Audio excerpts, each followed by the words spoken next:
الحمدللہ رب العالمین والصلاة والسلام علی رسولہ الکریم اما بعد فاعوذ باللہ من الشیطان الرجیم بسم اللہ الرحمن الرحیم لا یاتیہ الباطل من بین یدیہ ولا من خلفہ صدق اللہ العظیم۔ عزیزان گرامی قدر، السلام علیکم ورحمۃ اللہ وبرکاتہ۔ سورہ حامیم السجدہ کی 42 نمبر آیت تلاوت کرنے کی سعادت حاصل کی ہے، جس کا ترجمہ یوں ہے: یہ وہ کتاب ہے، اس میں کسی جانب سے باطل داخل نہیں ہو سکتا، اللہ کا قول سچا ہے جو بڑی ہی عظمت والا ہے۔ عزیزان گرامی قدر، قرآن کریم کے کلام الہی ہونے کے مختلف پہلوؤں کا تذکرہ کیا جا رہا ہے۔ کل بھی یہ بات ہوئی ہے کہ جو ماضی کے واقعات ہیں ان کو معترضین اعتراض کرتے ہیں، خاص طور پر مستشرقین کی کل میں نے تشریح بھی کی تھی۔ قرآن کریم چونکہ ماضی، حال اور مستقبل کے واقعات ہمیں بتاتا ہے،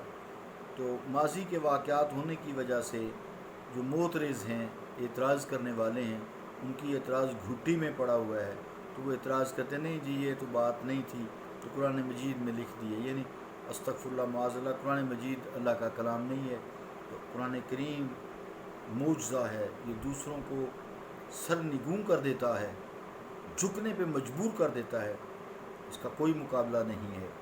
تو ان معترضین کے سرخیلوں نے ابراہ کا واقعہ آپ کو پتہ ہے، الم تری کیف فعل ربک باصحاب الفیل، اس حوالے سے جو ابراہ کا واقعہ ہے اور اس کے لشکر کی تباہی و بربادی کا بھی انکار کر دیا ہے، روٹین میں جیسے وہ انکار کرتے ہیں کافر، اہل کتاب، مستشرقین، اور اعتراض کرنے والے نام مسلمان کا بھی وہ لیتے ہیں۔ اور لکھا ہے کہ نہ ابراہ نے صنعاء میں کوئی کلیسا بنایا اور نہ اس نے اہل عرب کو وہ جو ہے حکم دیا کہ بھئی یہاں طواف کریں، کعبہ کو نظر انداز کر کے اس نے کوئی کلیسا نہیں بنایا۔ وہ یہ کہتے ہیں، اس کا نام اس نے رکھا تھا کنیسا، کہ بھئی کنیسا کے طواف پر مجبور ہو جاؤ کرو، کوئی ایسی بات نہیں ہے۔ وہ کہتے ہیں کوئی ایسی بات نہیں ہے، حالانکہ ایسی بات ہے، کیونکہ قرآن مجید نے اس کو فرمایا ہے۔ اس لیے انہوں نے بڑے تم تراق سے یہ کہا کہ اس بارے میں قرآن مجید میں جو لکھا ہے اس کا حقیقت سے دور کا بھی واسطہ نہیں ہے۔ اللہ اپنے قرآن کی حفاظت کرتا ہے، قرآن کی۔ تو قدرت الہی کا جو کرشمہ ہوا اس کو آپ سماعت فرمائیں کہ سد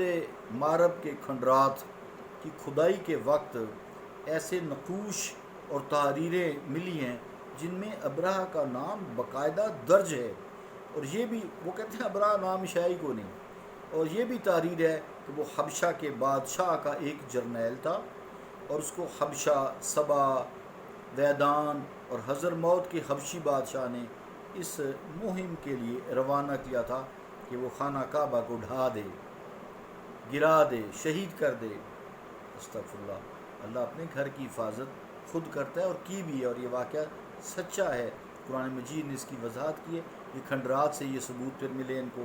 تو بروس کے ایک سیاح نے، جس نے 18ویں صدی میں حبشہ کی سیاحت کی اور اپنے سفر نامہ لکھا، اس نے اپنے سفر نامہ میں اس نے یہ تحریر کیا کہ اہل حبشہ اپنی تاریخوں میں ابرہہ کا ذکر کرتے ہیں، اور مکہ مکرمہ پر اس کی چڑھائی کے بارے میں صراحتاً لکھتے ہیں، نیز اس کے لشکر کی بربادی کی عبرت ناک داستان قلم بند کرتے ہیں، اور ان تمام دلائل سے زیادہ تاریخ کی یہ سند معتبر ہے کہ سرکار دو عالم صلی اللہ تعالیٰ علیہ وآلہ وسلم کی ولادت باسعادت سے 1 سال قبل اصحاب فیل کا واقعہ ظہور پذیر ہوا۔ الم تری کیف جو صورت نازل ہوئی۔ الغرض قرآن کریم میں ماضی کے بارے میں جو واقعات بیان کیے گئے ہیں اور جن کو دشمنان اسلام کی صداقت اور حقانیت کو جھٹلانے کے لیے اب تک استعمال کرتے آئے ہیں، پرانی تاریخوں، کھنڈرات معرب، ماہرین آثار قدیمہ کی تحقیقات اور بعض پتھروں پر کندہ تحریروں نے ان الزامات کی جڑ اکھیڑ کر رکھ دی ہے، اور قرآن کریم میں بیان کردہ حقائق پر مہر تصدیق ثبت کر دی ہے۔ اس لیے جو میں نے آیت پڑھی ہے ارشاد الہی ہے لا یاتیہ الباطل من بین یدیہ ولا من خلفہ، یہ وہ کتاب ہے اس میں کسی جانب سے باطل داخل نہیں ہو سکتا ہے۔ عزیزان گرامی قدر، یہ اللہ کریم کا ارشاد ہے جو ہر وقت اعلان کر رہا ہے اس آیت کے حوالے سے، اور بہت ساری آیات ہیں۔ اس کتاب میں کوئی تبدیلی واقع نہیں ہو سکتی، کوئی تبدیلی، کوئی وقوع پذیر نہیں ہو سکتی۔ اس کا محافظ اللہ رب العالمین ہے، جو چیز ہر چیز کی حفاظت کرنے والا ہے۔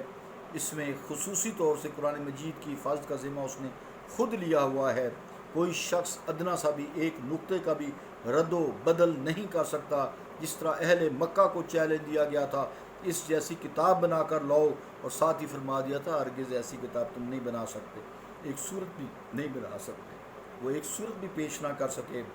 خود قرآن مجید نے کہا کہ یہ ایک صورت بھی بنا کر پیش نہیں کر سکیں گے۔ اسی طرح کتاب مقدس کی حفاظت کے بارے میں فرما دیا یہ میری حفاظت میں ہے، کوئی ابلیس، کوئی دشمنان اسلام میں سے دشمن اسلام اس میں رد و بدل کرنے کی جرت بھی نہیں کر سکے گا۔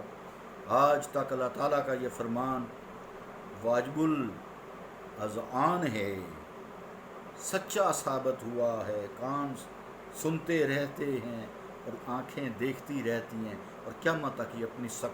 صداقت کا ڈنکا بجاتا رہے گا۔ یہ آیت بھی قرآن مجید کے کلام الہی ہونے کی شاہد دلیل ہے۔ عزیزان گرامی قدر، ایک اور چیز ملاحظہ فرمائیے، قرآن کریم نے جب انسان کی سواریوں کا ذکر کیا ہے، ان میں گھوڑے، خچر، گدھے وغیرہ سب کو ذکر فرمایا ہے، لیکن ساتھ یہ آئندہ کی خبر بتائی ہے نا، آئندہ کی، لیکن ساتھ یہ بھی بیان فرما دیا کہ یہ نوع انسانی کی سواری کے لیے صرف چند تھوڑی سی چیزیں جو اس دور میں تھیں، جو بنائے گا آئندہ بھی وہ ایسی سواریوں کا جس کا آج وہ تصور بھی نہیں کر سکتا، اور آئندہ آنے والی سواریاں ہم بھی تصور نہیں کر سکتے، جیسے اب کاریں ہیں، بسیں ہیں، ہوائی جہاز ہیں، ہیلی کاپٹرز ہیں، آواز سے بھی تیز چلنے والے جنگی جہاز ہیں، اس سے بھی بڑھ کر چیزیں بحری جنگی سواریاں آ رہی ہیں۔ ان چیزوں کی ایجادات نے اللہ تعالیٰ کی ارشاد کی صداقت پر مہر ثبت کر دی ہے، جس میں اللہ تعالیٰ فرماتا ہے وَيَخْلُقُ مَا لَا تَعْلَمُونَ، وہ تخلیق کرتا ہے جس کو تم ابھی تک جانتے نہیں ہو، یعنی وہ تمہارے لیے ایسی سواریاں پیدا کر دے گا جن کو تم ابھی جانتے بھی نہیں ہو۔ اللہ تعالیٰ ہمیں دین کو سمجھنے، اس پر عمل کرنے کی توفیق عطا فرمائے، اور یہ جو مستشرقین ہیں اہل کتاب، ان سے ہمیں اللہ اپنی پناہ میں رکھے، اور یہ جو کلمہ گو ہیں اور قرآن پہ پیچھے ان کے وہی ہیں، اور بظاہر وہ مسلمان ہیں، ہم اس کو مسلمان ہی کہتے ہیں چونکہ ایمان کا تعلق دل سے ہے، لیکن وہ کافروں کی گود میں بیٹھتے ہیں اور کافروں کے ہم نوالا ہم پیالہ ہے، ان سے مال بٹورتے ہیں اور تبلیغیں بھی کرتے ہیں بڑی۔